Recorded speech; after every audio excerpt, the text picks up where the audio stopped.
want to introduce some of our sisters from the Upsilon Master Group. If we could get Wanda Kenyon, Norma Ogan, Jerry Mulkey, and Sandy Sparks to come up. Okay, it was 47 years ago that Beta Psi organized us into a chapter of Delta Zeta. We were first called Gamma Chi, but because that was a mistake, International changed us to Delta Zeta. We've been that ever since, and we remember all the fun we had in those days. But they wanted you to know each of this is Jerry Mulkey, this is Sandy Sparks, this is Norma Ogan, I'm Wanda Kenyon, and we were the first members in Monmouth. Okay. Ralph Waldo Emerson said, "Nothing great was ever achieved without enthusiasm." And there are certainly plenty of enthusiasm, and there was tons of enthusiasm involved with putting this venture together with all of my sisters. We had sisters who loaned us vintage clothing. Lingerie on the stage is from a collection of one of our sisters, and you're welcome to come up afterwards and look at it once the show's over if you didn't get a chance to look at some of that. We all gained a new knowledge about fashion through the decades. Talking to different people and trying to gather these outfits from different people. Anyway, I hope you enjoy the show today as much as Laureate Alpha Iota sisters did putting it together for you. And now I'd like to introduce Jocelyn Wagner. She's with Vintage Adventures, which is located in Scioto, Oregon, and she'll be doing our historical commentary today for the show. Jocelyn? Thank you. Join you for an adventure through some of the history of Beta Sigma Phi's collection of vintage clothing gathered from their friends and family. The collected stories allow our models to move through into another era for just a few minutes and take you with them. So some of the accessories you see today have come from my vintage clothing collection, which I enjoy sharing at events like this. And but where possible, we have put the actual piece that was worn with the dress or outfit, and then if not, we added a piece appropriate to the era. As you know, Beta Sigma Phi started in the 1930s, so will we. The decade saw the first true distinction between the evening clothes and the day, what people wore during the day. During the affluent era of 1920s, women could easily get away with wearing very elaborate clothing as long as the house domestic servants, took care of the chores. However, hard times during the Depression caused many women to do more work at home themselves. Simple skirts and pared-down outfits allowed their ease of movement, and in the evening they donned very elaborate clothing that was inspired by Hollywood. Of course, DuPont's development of the nylon during the era would have a huge impact on clothing. Nancy Weber Files.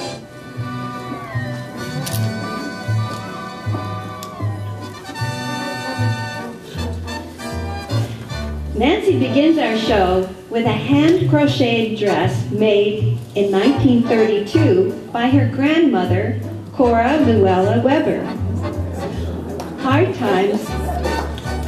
Times were hard, so Cora made her own dress for the graduation of her daughter, Marjorie. The vintage piece features the original black satin ribbon gathering both the puff sleeves and the waist. And notice that the elastic was hand-stitched into the waistband to assure a perfect fit. Nancy added the black ankle strap shoes and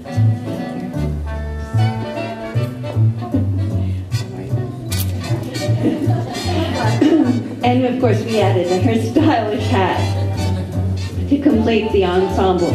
Nancy's mother, Cora, loved being a member of Beta Sigma Phi in the 1950s in Oregon City. Thank you, Nancy.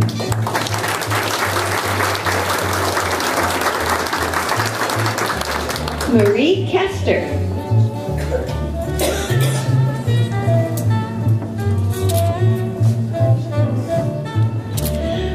Cora Luella Weber was a skilled dressmaker and also put her hand to knitting this dress in 1932.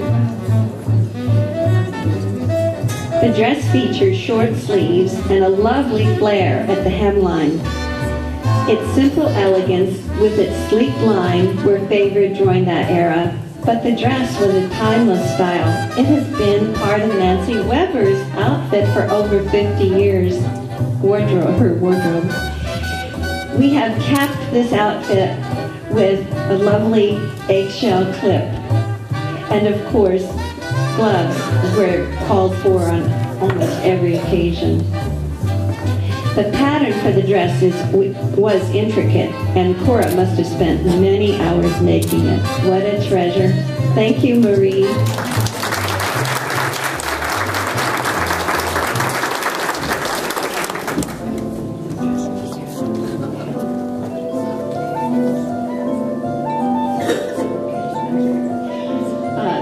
Debbie Drager.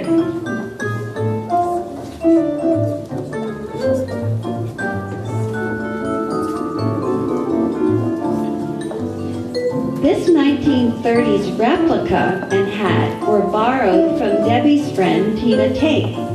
The dress is well designed and the fabric is reminiscent of that which would have been used in the 1930s, as it has a graceful filigree appearance and adds to the long, lean look made popular by Hollywood in the 30s. Of course, evening attire required gloves for any formal occasion, and we have added an authentic beaded purse from that era. Debbie is a sorority sister of Laureate Alpha Iota and has been a member of Beta Sigma Phi for 30 years. Thank you, Debbie. Brandy Tyler.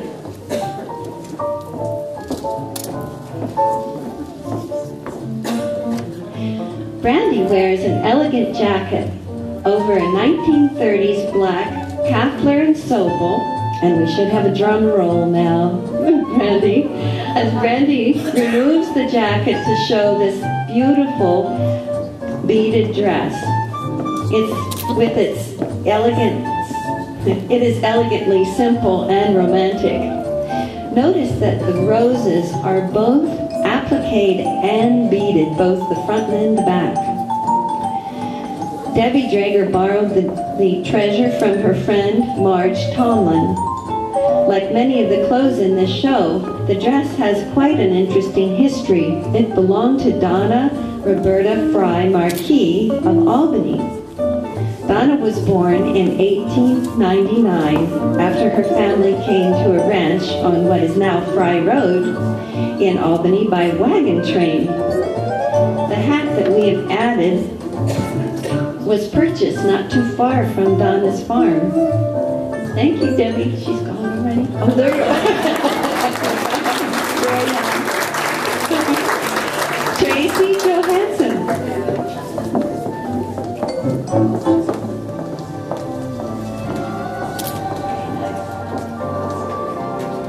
The Polk County Museum in Rickreall loaned this 1930s dress in honor of the memory of Rita Montgomery, a Beta Sigma Phi sorority sister who volunteered many hours at the museum. As Rita was fond of saying, there is always a pearl of wisdom. We have chosen accessories with the finest pearls in her memory.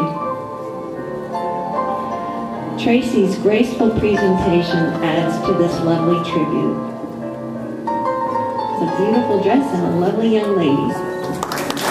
Thank you, Tracy. The 1940s were dominated by World War II.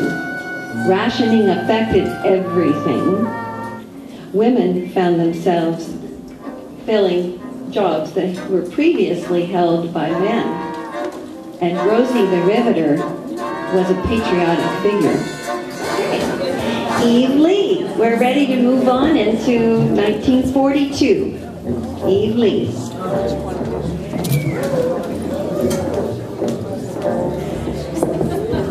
Jill Johnson's mother, Earlene Hawkins, wore this prom dress in Salem, Illinois, for her junior-senior prom in 1942. Her parents didn't have the money for a prom dress, but the school had a closet with clothing for those who needed it. And that's where she found this gem. Isn't it beautiful? Her date was Wayne Sumner, and they were married the following year. Our model, Eve, found a cocktail hat to suit her style. It looks really great. Lee Yifei, is from Chirifeng, China. She's a business student at Western Oregon University. Thank you, Eve.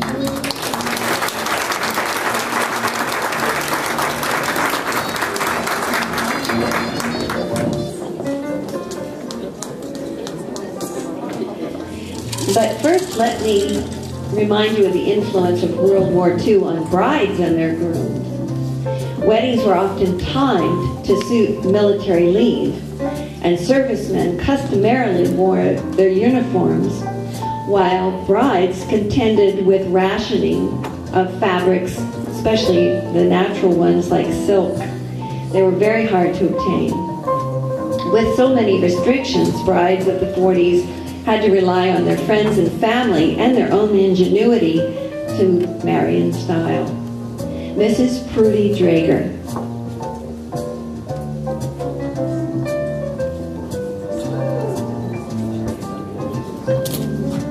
Lovely.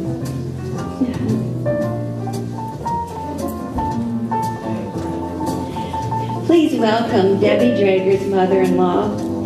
Mrs. Drager is wearing her own wedding dress, which was made for her by her mother in 1943.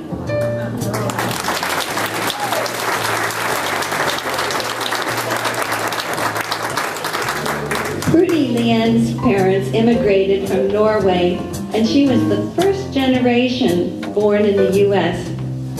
Her mother measured her for this gown in the fall, and she didn't even try it on until the day she was married. She knew it would be perfect and beautiful as it is today.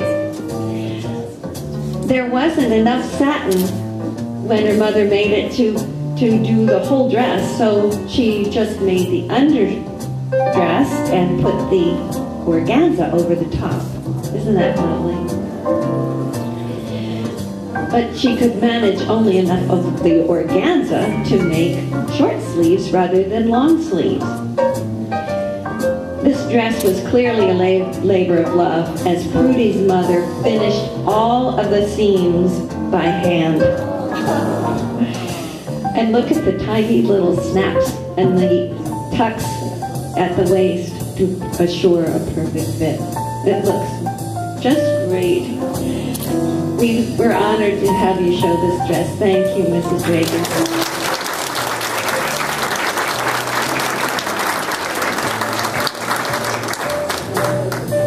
Daniela Weiniger.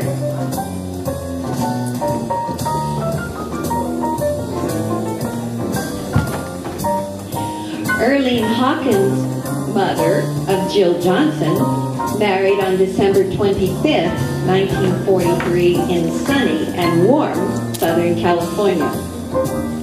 Jill's mother wore this suit after arriving from her home in Illinois by train to marry Wayne Sumner, who was temporarily stationed with the Army at Long Beach, California. They were married at Wayne's uncle's house in Alhambra. Time has changed the fabric's color to the current lavender from the original blue and Then we added the customary gloves and a hat that just happens to match. Almost perfectly. Thank you, Daniela.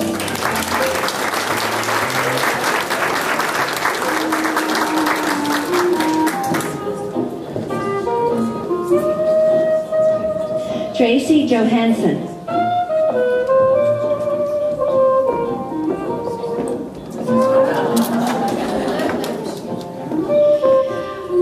Ethel Brenneman Barnett, Diane Risen's mother, wore this military-style dress at her wedding on January 7th, 1944. Just 13 days after the previous two wartime brides, by the way. Ethel was in the Army Nurse Corps and stationed at Fort Francis E. Warren near Cheyenne, Wyoming. Her fiancé, Clarence Barnett, who purchased the dress, was a pilot in the Army Air Corps, which later became the Air Force. Ethel had two military-style hats, but we chose this one because it looked so adorable on Tracy. Ethel and her daughter, Diane Barnett Risen, are sorority members at Epsilon Master. Thank you.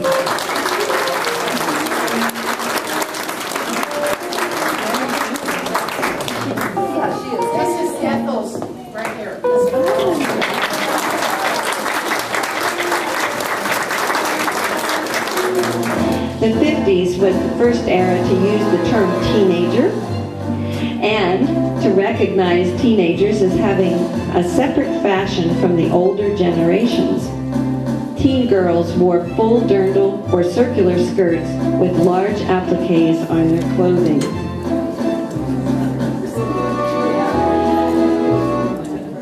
Gail Hemmen.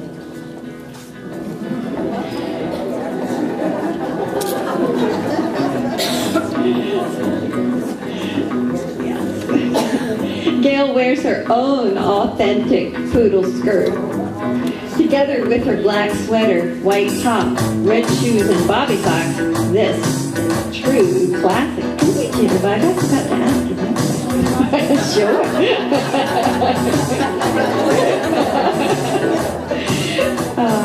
Look closely at her necklace and you'll see that this lucky girl is even wearing her boyfriend's class ring.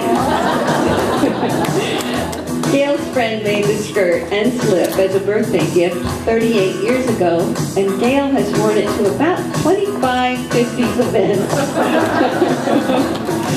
Of course, we added the totally 1950s patent leather purse. It's a drum purse, and Gail is a member of Laureate, Alpha Iota. We should have a drum roll for that. Thank you, Gail.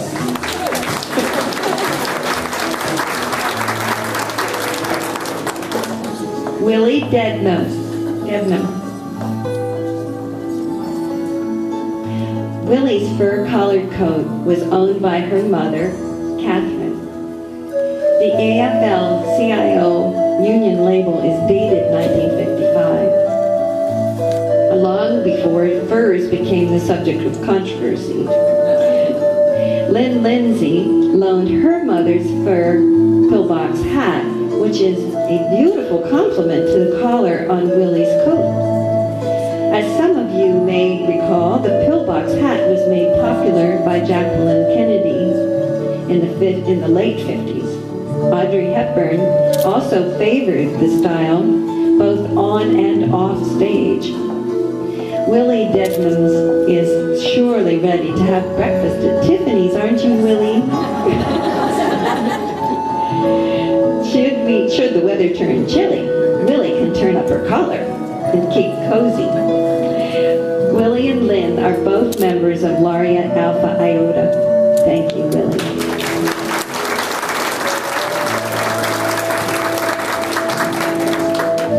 Raina Jabbar.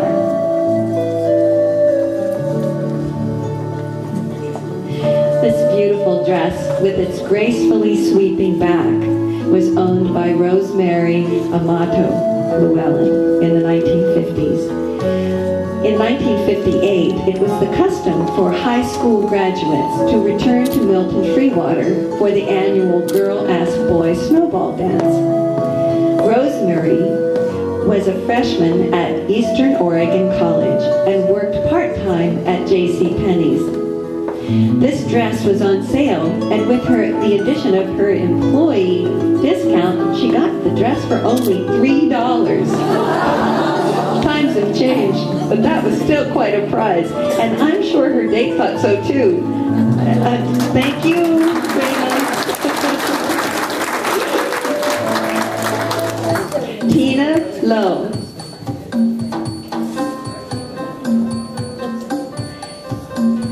During the 1950s and 60s, Pendleton of Oregon, our very own company, became something of an American symbol. Its finely crafted, long-lasting items known as investment clothing became standard apparel in many well-to-do households in the country. In 1955, along with Pepsi and Carnation, Pendleton opened an old-style frontier shop. I'm sorry, I meant to call it Eve Lee. Yes, Eve Lee. Thank you.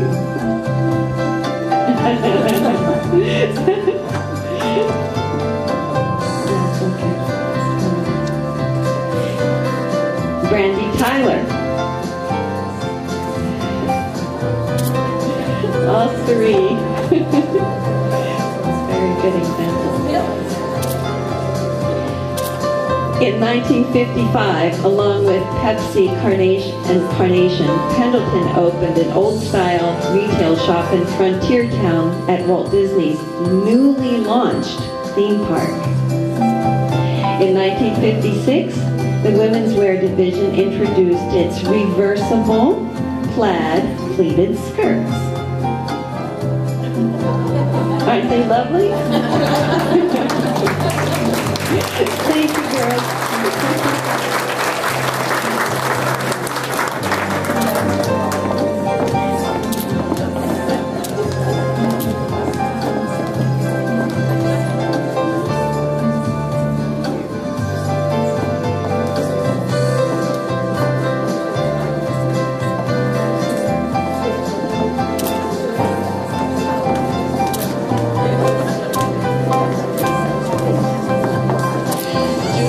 In 1960, Pendleton pioneered washable wool, and the singing group, which would later become the Beach Boys, took the name the Pendletones and donned the Pendleton shirt as their customary uniform.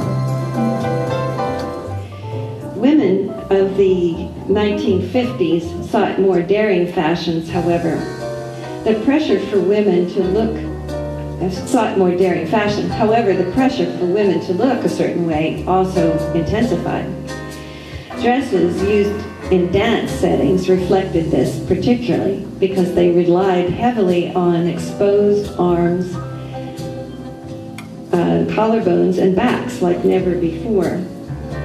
Despite the fact that women had the right to vote, to work, and to drive their own cars, as we heard earlier, they chose to wear dresses in the 50s that were made of opulent materials with corseted waists and swirling skirts to mid-calf.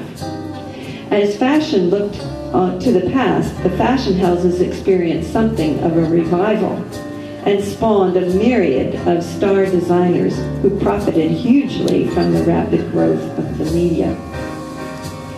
Throughout the 50s, although it would be for the last time, women around the world continued to submit to the trends of Paris.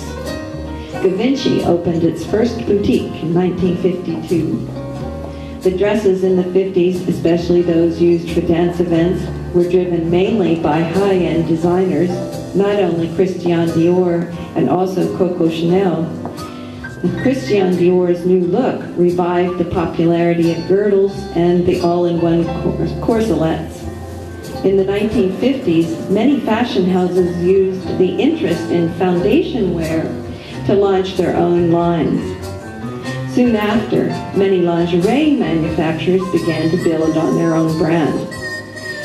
In 1957, Jane Russell, who wore the cantilever bra, advertised it as scientifically designed by Howard Hughes to maximize the voluptuous look.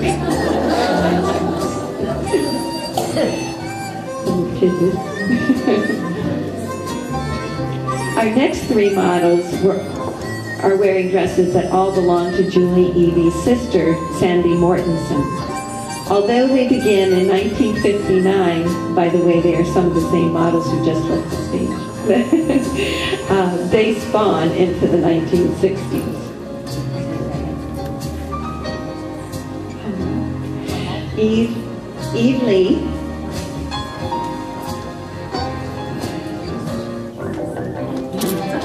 Sandy purchased this dream of a dress in 1959 to wear to a formal high school dance. Are you dancing? Very good. Although proms first began in elite northeastern colleges, middle-class parents admired the poise and composure of debutantes, and Eve Lee certainly has the same, and their escorts, so they instituted strictly chaperoned formal dances as a means of instilling social skills and etiquette in their children.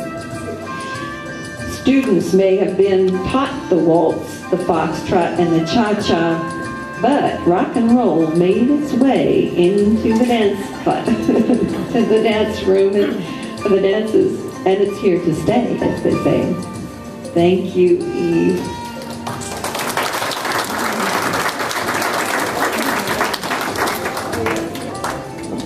Tina Lowe.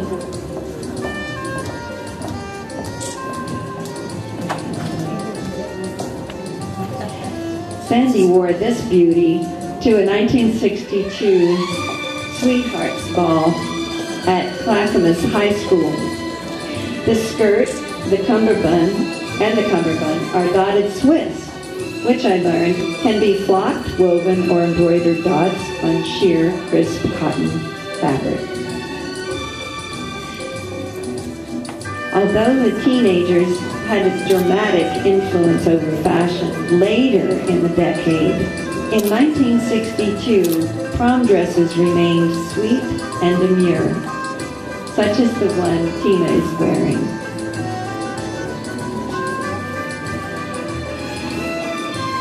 Thank you very much, Tina.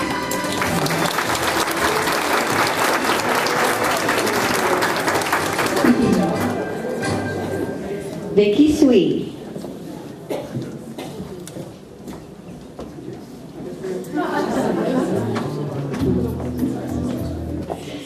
Sandy wore this dress in 1966, May 7th, 1966 to be exact. This exquisite blue chiffon dress and its dainty duster was purchased by as Sandy's wedding dress. Some of you may remember that the top wedding songs for the 60s included Roy Orbison's Pretty Woman, Spiral Staircases, I Love You More Today Than Yesterday, but did you know that Chubby Checker's Twist made the list? Oh my God. I don't imagine, Vicki, you know how to do the twist, do you? That's all right. I couldn't remember either. It's also the same year the Beatles toured, and that's quite an anniversary to share. You're doing a beautiful job. Thank you, Vicki. Julie Evie.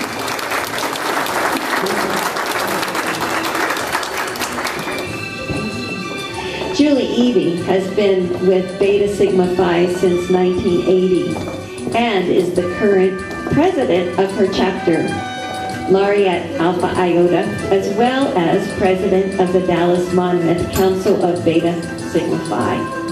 Thank you, Julie.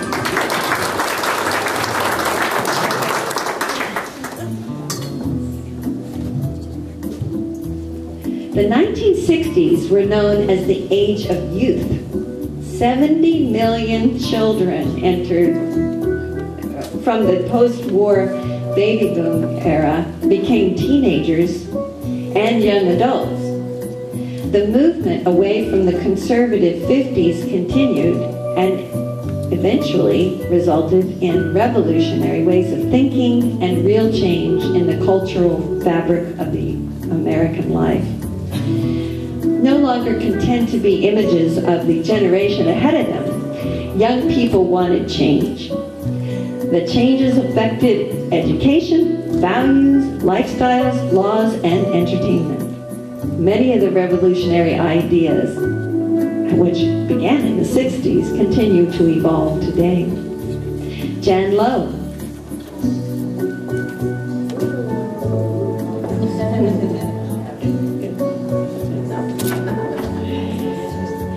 This 1960s dress suit was owned by Teddy Baker, who wore it to work in Burbank, California as a secretary for the Lockheed Corporation. Teddy considered this smart-looking suit dress with its check jacket and red trim matronly. But remember, it was in an era when there were mini skirts, hot pants, and go-go boots. But when a Lockheed executive told Teddy that more conservative dress would be necessary for promotion, Teddy switched to suits. It worked. She became the youngest secretary to be promoted to work with the Lockheed executives. Thank you, Jan. Jan's a member. Our model Jan is a member of Lafayette Alpha Iota. Joy Sweet.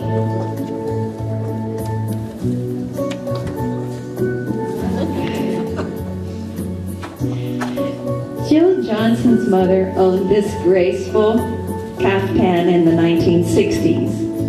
Caftans, like other styles of the 60s, reflected the celebration of diversity.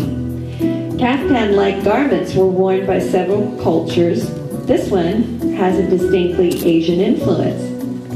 They were often worn as hostess gowns for casual entertaining at home. Joy may have been hosting a discussion group, as there was an emergence of an interest in expanded thought, and women were encouraged to think independently. Another popular use of the caftan, and one Jill's mother favored, was to don this robe as a lounging outfit. Joy's given name is Sui Kihui, and she's a business student at Western Oregon University. She is from Shenyang, China. Welcome, Kihui. Thank you.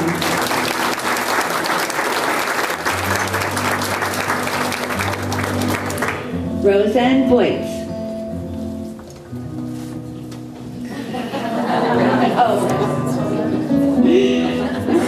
Roseanne wears her sweetheart's Letterman sweater from 1968. She has appropriately paired it with blue jeans, a white top, white kids, and her sweetheart's class ring. Good work, Roseanne. You kept the sweater, the ring, and touchdown! You kept your sweetheart.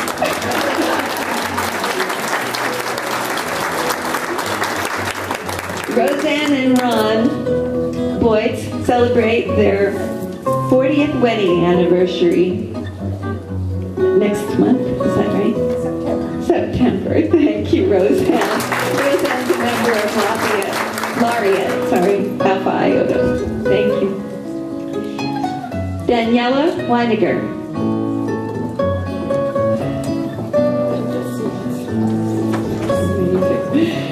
Do you remember the jumpsuit? That jumpsuit has a lot of attitude. As it should. This champagne-colored jumpsuit was popular in the 60s and 70s, and this one was owned by Teddy Baker, who was lucky enough to wear it to the 1969 Academy Awards in Hollywood, California. A celebratory color for a celebrity occasion. And whoo-hoo, doesn't Daniela do justice?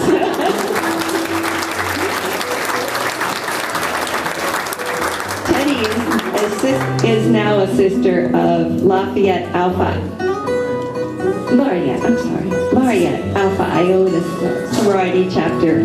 She's been a member of Beta Sigma Phi since the 70s.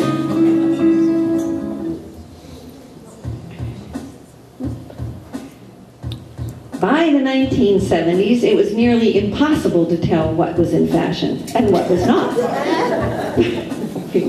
Some of us remember. The choices for available clothing had become very diverse during these decades of rapid social revolution and change. It was anything goes in terms of fashionable clothing. By the late 1970s, popular styles had turned somewhat more conservative, but the freedom of choice inspired by the previous 2 decades would live on.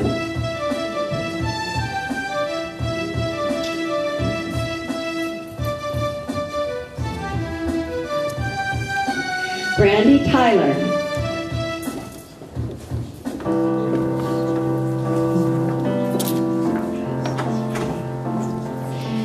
This fitted suit was owned by Debbie Drager's paternal grandmother, Ina May Oliver. Ina May wore it in the 1970s, and it's still immaculate, which is consistent with all of Ina's clothing according to her family.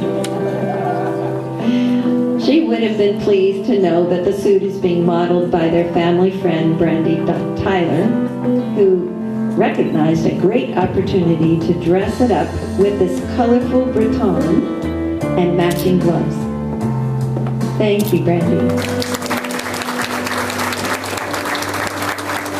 Nancy Glivin.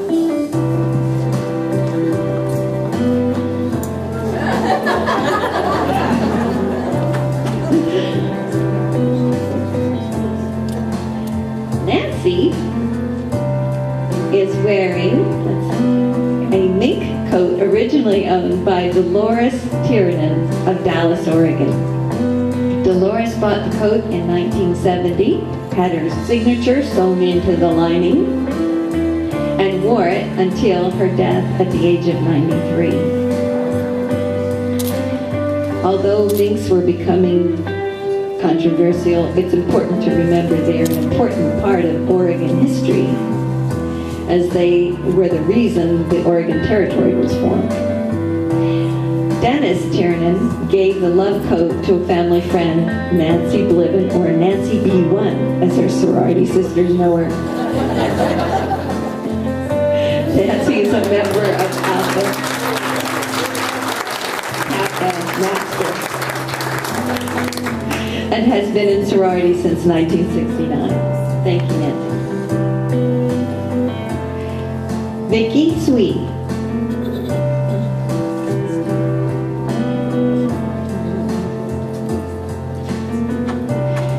Jill Johnson wore this mini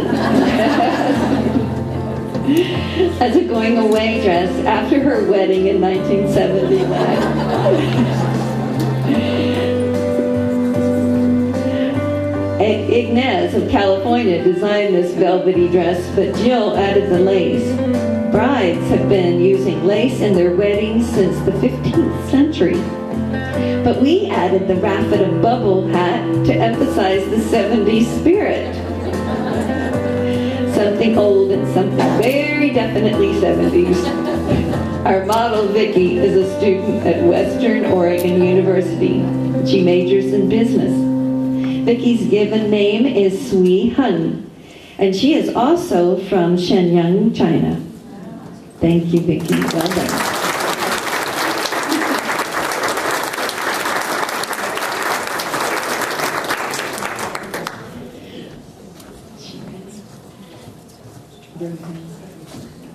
Okay, Roseanne Boyce.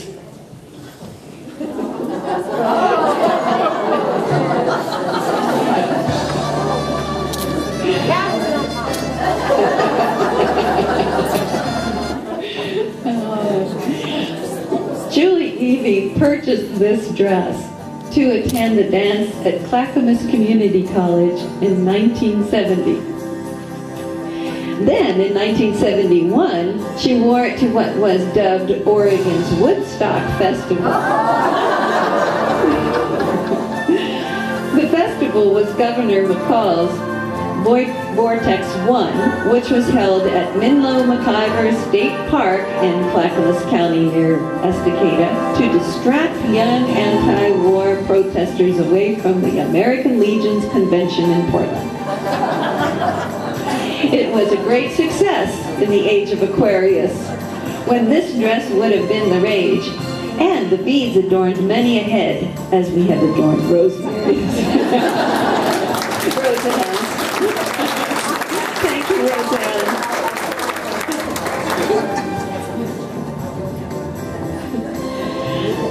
Raina Javar.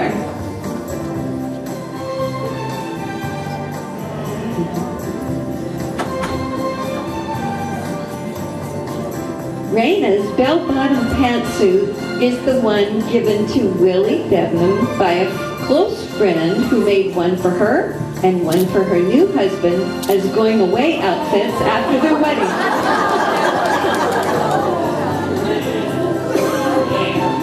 That was 1977, and the style is both very hip and it does have a Western flair. Those were the days when men began to break the clothing mold and women began to feel just as at home in pants as in a dress. Raina Javar adds a fun hat and her personality for extra flair. Thank you, Raina.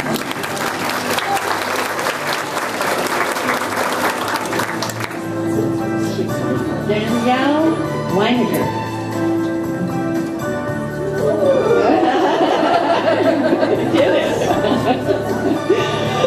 Here it is, the red, white, and blue bicentennial maxi. Wouldn't the Founding Fathers have been pleased to see this all-American dress commemorating our nation's 200th anniversary? Well, the movement in the 70s was all about freedom. Jill Johnson bought this maxi in San Luis Obispo, California for the bicentennial celebrations. 30 years later, our model, Daniela Weiniger, became an American citizen.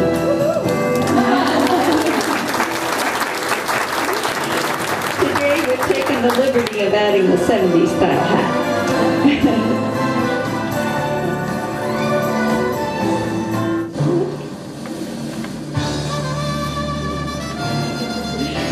The 1980s saw a definite rise in the popularity of designer styles. Wealthy people purchased directly from designer lines, while mass producers replicated the high fashions for the general public. Power and money dominated the styles and almost everything else in the 1980s. Think padded shoulders, the return of the peplum, and belted waist. The 80s also saw the return of the glamorous evening dress, which contrasted greatly with the professional look for career women, and integrated bright and brilliant colors with plenty of glitter, embroidery, sequins, and beading. By the late 1980s, evening dresses were made from elasticized fabrics which hugged the body and were short and often strapless or had tiny shoulder straps. Joy Sweet.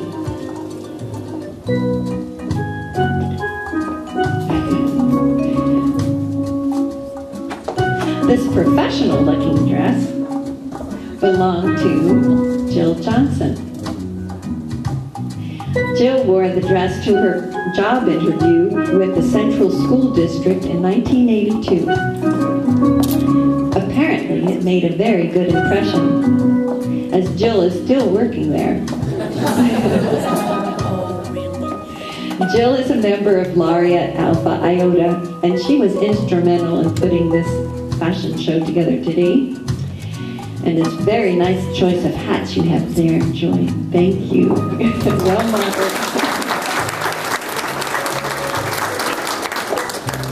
Randy Hill.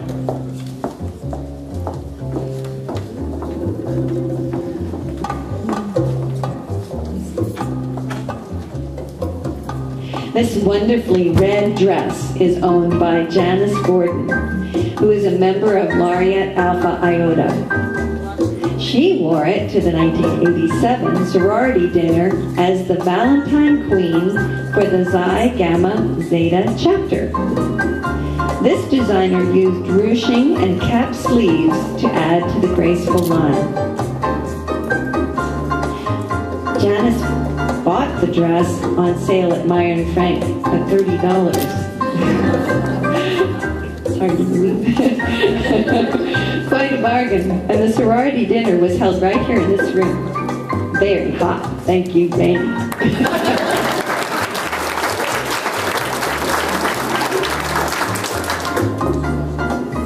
Ashley Jackson.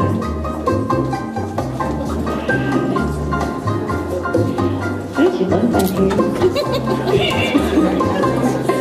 This dynamite number belongs to Cindy Cobine Dale, who must have been quite a splash when she wore it to her 10-year Central High School class reunion in 1988. I want to know if she wore her hair that way too. The dress combines the vibrant colors and form-fitting features characteristic of the 80s. And the ruffles at the hip and the straight skirt add quite a lot of flair. Cindy has been a member of sorority for 28 years and coordinated today's event. Quite, I can tell you that took a lot of hands. And Ashley is the youngest member of Laureate Alpha Iota. Ashley lives in Independence and works at Western Oregon University. Thank you, Ashley.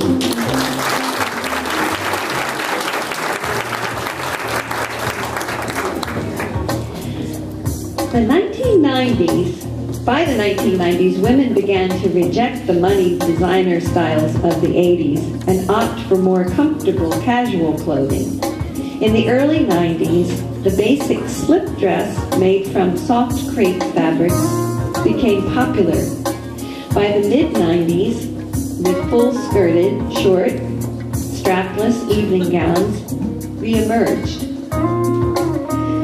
Also fashionable were lace or elaborately decorated bustiers and with fitted evening clothes. Black was the color of choice. Tina Lowe.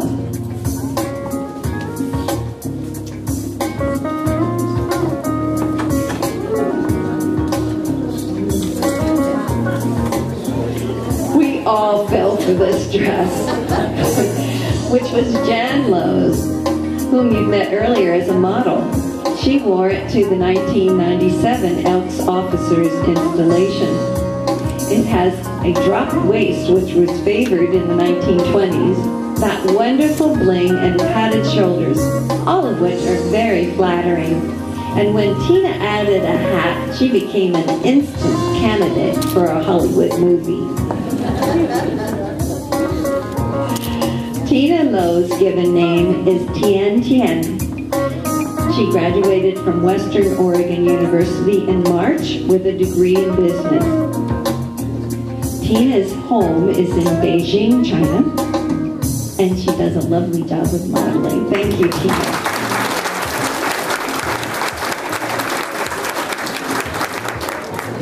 Raina Javar.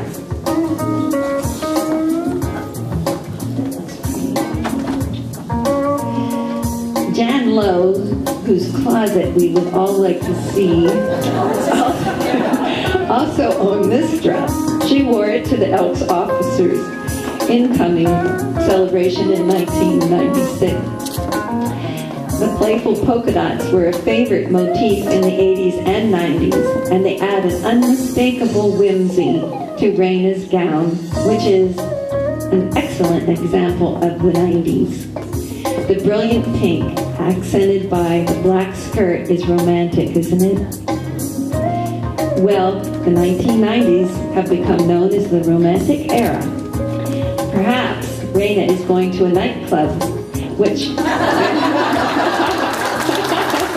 Thank you, Raina. Randy Hill.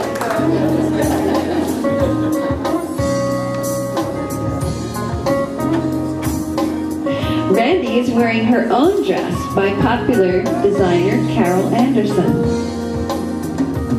She bought it in the late 80s at Nordstrom's, but it has such a classic style that she wore it into the 90s and beyond. Not only to work in, but as a teacher, but she also could easily wear it to go out to dinner, even somewhat formally when she added heels and maybe a cocktail hat, as we have done. Very chic, Randy. And she models like a pro.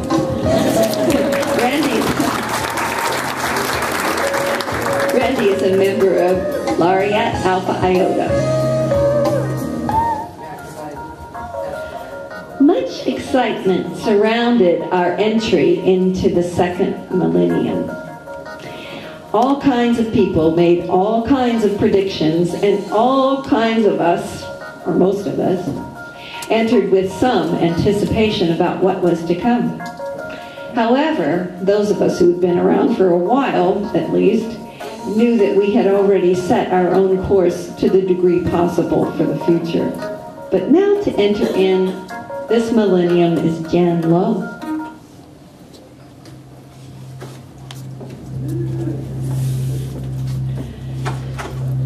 Very nice. Jan brings us images of other galaxies in this gossamer pantsuit. She appears to us as a planetary messenger to welcome us to a life among the galaxies. Perhaps one who sees into the future.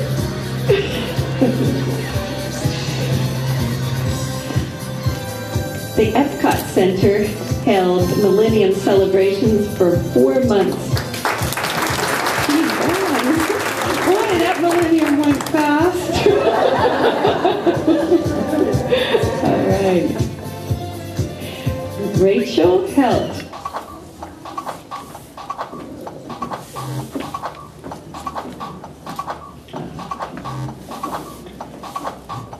This is new age, isn't it, Rachel?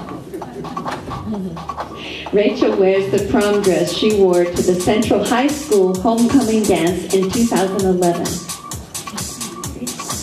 That was Rachel's first dance ever.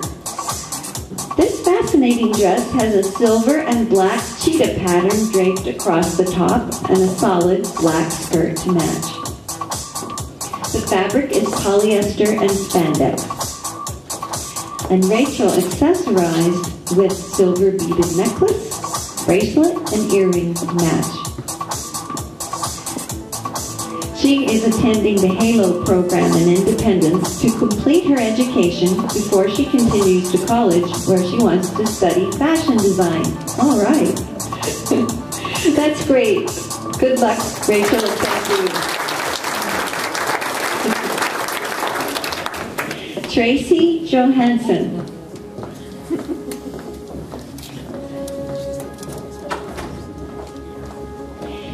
Tracy purchased this little black, or little black and tan, it is little, cocktail dress at BB's, which is a technologically savvy store, like most, if not all, targeting today's youth. It has both an online and a physical location. Tracy wore, yeah, look at those shoes. Tracy wore this to a wedding in Las Vegas. I hope he didn't walk. Tracy was in Delta Zeta sorority and is the daughter of Jill Summers. Jill has been in sorority since 1984 and is a current member of Laureate Alpha Iota chapter in Monmouth and Jill has another model in today's show. Now stick around, Tracy. Those vaporize. Ashley Jackson.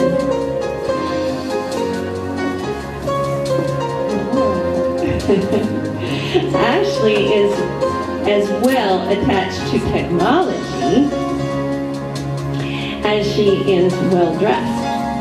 In this newly purchased sleek evening dress, the fabric is both serious and sensuous as it amplifies her femininity but speaks of a young woman who is determined and no doubt capable of having fun, like her sister Tracy.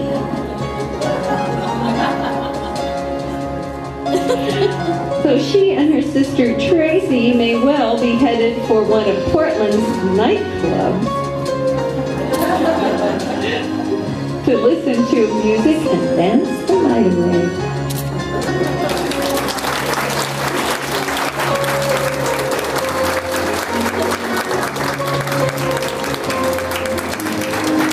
These young adults give us great hope for a promising future. Thank you, Ashley and Tracy.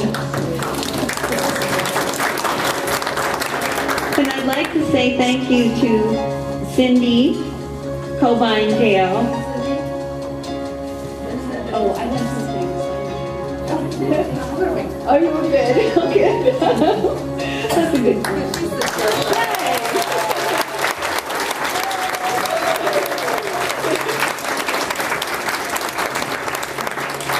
Good thing that Cindy is technologically savvy because I think I sent her 1,972 emails. Oh, she counts better than I do. Julie Evie. Jill Johnson.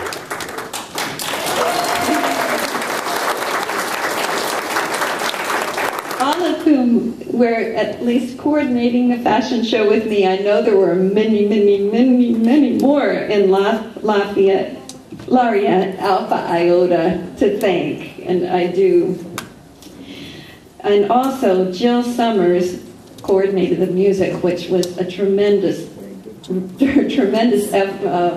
relief to me, and a wonderful job. Thank you, Jill.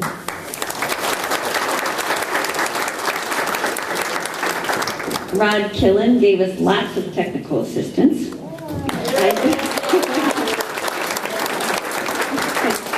And Starla, and the others who helped with the staging backstage. I think there are a few people backstage too, which you'd be surprised when clothes are flying around.